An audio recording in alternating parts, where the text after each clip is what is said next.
gonna Snapchat this. Oh my days, is this video like so overdue. I realised that I needed to do this video after my extensive festival journeys this year, and well, it's the end of summer, guys. You know what? I've had an amazing summer, I don't know if you can tell. You should watch all my videos if you haven't.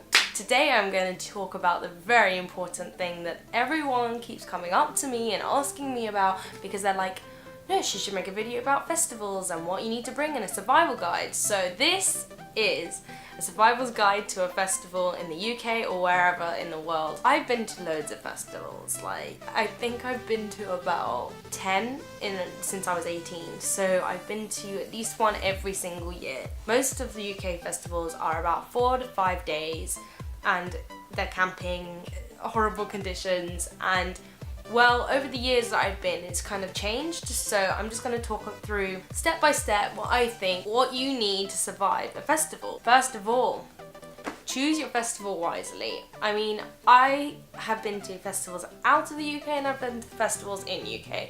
They are very different. UK ones, in my opinion, are better. There's a lot more going on. I mean, to be fair, I've only been to Benicassim, which is a tiny festival in Spain, but choose your festivals wisely. You're gonna get disappointed if you go there and the music's not right. Just don't like anything that's going on. It is vital to know what's happening at the festivals, so definitely do a lot of research before you go where and what's happening and who's playing. Second of all, bought your ticket, you need to start sorting out like bags and what you're gonna bring. So I would definitely like get yourself, if you haven't got one already, like a big hiking bag, because hiking bags literally save your ass. Like the big ones, the big travel like gap year ones, get one of those, and like yeah, you can just put everything in, because I always see people, and especially the like Essex, whatever girl type, and they've always got like a suitcase, and I'm sorry, especially in the UK, there's a lot of rain and mud. Do you wanna, you know, be dragging your suitcase through mud? No, I don't think you do. So go get yourself a hiking bag. Next, get a sleeping bag and sort out a tent. Who you're gonna share a tent with. Make sure that you know who you're going with as well, because that's very, very important.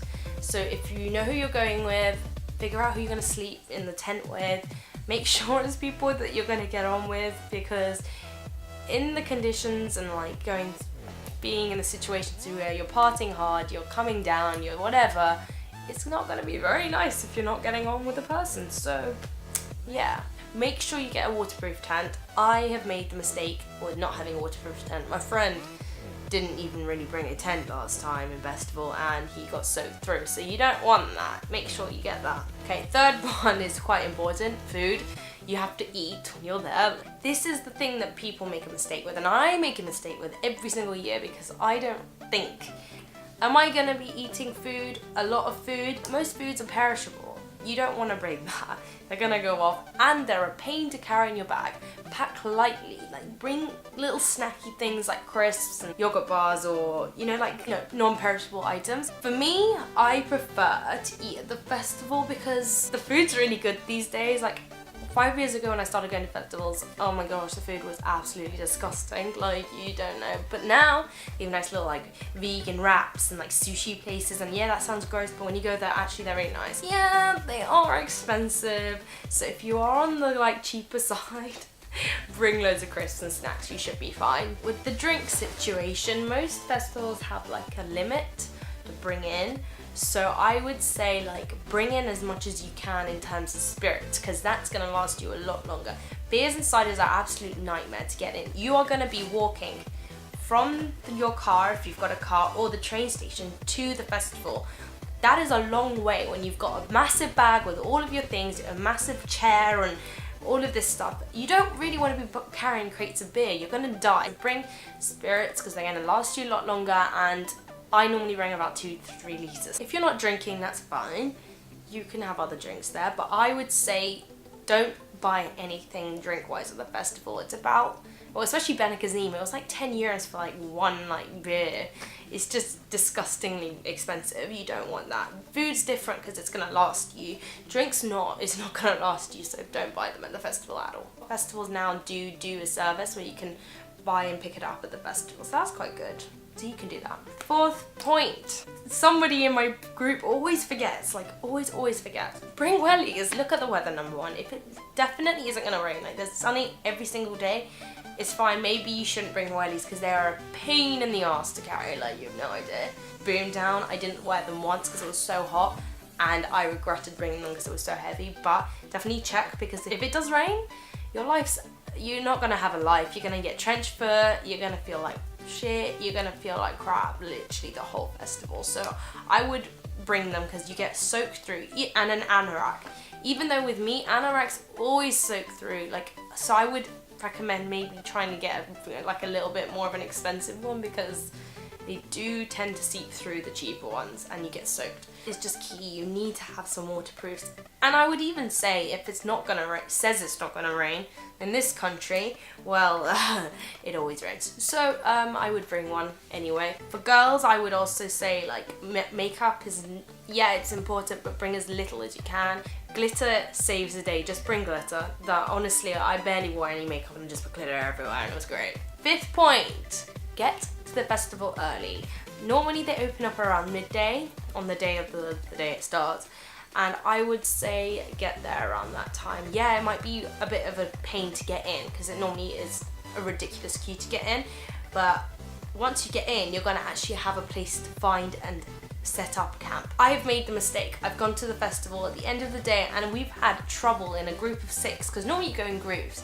You want to find a place where you can all find and like camp together and you can have a little communal bit. That kind of goes on to my next point, whereas finding a place to camp. Camping at a festival can be like really noisy and you normally don't really sleep. That's just a fact. If you're someone who likes their comfort, who likes, you know, a nice sleep, and you're really gonna get bothered by that, don't go to a festival, just don't do it. If you want a little bit more sleep, I would say camp in the middle of the field. Normally there's like, you know, the field like this, and you wanna not camp on the sides.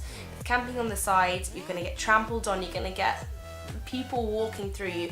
Even if you're in the middle though, I would say people kind of always like knock your guide ropes out, they trip on your tent. It's fun, it's great, that's the whole experience, okay? Bring camping chairs as well, because it is nice to have that communal, you know, feel when you're with your friends. The next one is something it's very close to my heart because I have a serious issue with this, and I'm sure I'm not the only one. The toilets at festivals are absolute medieval pieces of shit. They're portaloos gone wrong. They barely ever clean them. It depends where you go though, to be fair. If you go to a nicer festival where they clean the toilets, that's great. Like, you'll be fine. The toilets should be fine. But there is no toilet paper. You need to bring your toilet paper. You need to, it's just not very nice. So I would say, if you have a problem with that, it's okay. There's solutions these days. Back in the day, I never had any, I had to use those toilets. Every festival that I've been to has had a posh loo. They're regularly cleaned, like toilets, beautiful. Like, you have no idea the difference it makes. I get it every single time I go because I cannot stand them and I need to go toilet, okay? I can't just not go toilet. So I get those, and they normally have showers as well. So it's so nice just to have a refresh and like go out and enjoy yourself, because when you're just like hungover or whatever, you just don't want to not poo. If you don't have a problem with going to the toilet and you can go anywhere, then you'll be fine. After you've got your tickets and you know where you're going and you've sorted everything you needed to get, right, sort out how you're getting there as soon as possible. Because I always leave this to last minute, and then I always end up having to pay a lot more money for train tickets or ferry or whatever than I would if I got them straight away. Figure out how you're getting there, how long it's going to take, who you're going to go with. This is what I did anyway.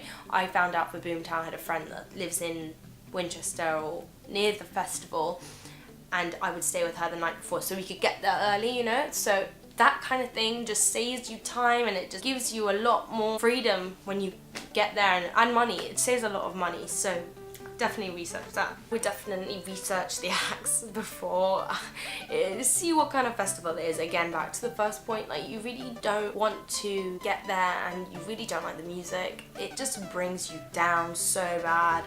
And make sure, because most festivals are themed with like a genre of music. So Boomtown, for instance, was drum and bass and reggae, whereas like festivals quite mainstream you're gonna have mainstream acts. So yeah, definitely look it up, because if you don't like those music, you're gonna not be having a good time. Normally they have like a list of things you can't bring in, so if you do want to really bring in stuff, I would say hide them well, you know, in certain areas. But yeah, they do normally have like dogs on the doors, so I would, you know, think wisely there. You've pretty much got everything sorted. You got your axe, you got what you need to bring, and I would say the last point is just to enjoy yourself. It's a festival, it's summer, you're gonna have fun.